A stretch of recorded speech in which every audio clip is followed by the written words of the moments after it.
দাবিকে আমি দ্বিমত না স্যার, তোমার দাবির প্রতি দ্বিমত করছি, তো তোমরা শুনছো না কেন? তোমাদের দাবিটা তো লিগাল, তোমরা তো রুম পেতে হবে না। এখন রুমের দায়িত্ব হলো প্রবেশী, তুমি মনে আজকে ওইখানে আসো, প্লিজ কথা শোনো বাবা।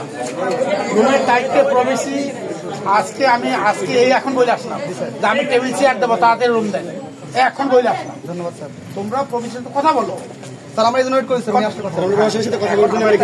আমি তো ট্রেজারার। জি স্যার, আমার একটা মিটিং আছে, আমার যেতে দাও। তোমরা আমাকে আটকে স্যার, পিছনে সম্বন্ধে থাকা না স্যার। শোনো, আমি তোমাদেরকে, তোমরা যদি বলো আসতে আমি আবার আসছি।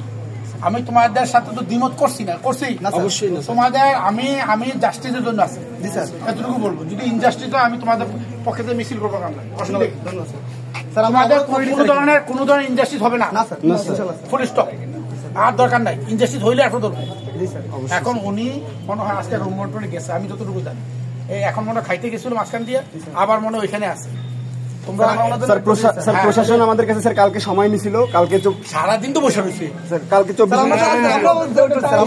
ঘন্টা সমাধান করতে। তোমরা যদি করে এখন করো সমাধানটা, এখন না স্যার, 3 মাস থেকে স্যার আমরা অফিসিয়াল নোটিশ দিয়েছি স্যার, 4 মাস আগে। 3 মাস, আচ্ছা 3 মাস 4 মাস যা হচ্ছে বাদ দাও না, কালকে থেকে শুরু করছে না। আমার কত হলো সমাধান দরকার, অবশ্যই স্যার, সমাধানের জন্য আমরা এখানে আছি স্যার। ফুল স্টপ, সমাধান। এই তোমরা একটু অপেক্ষা করো, সমাধান হয়। এখানে থাকো, জি স্যার, এখানে থাকো, আমি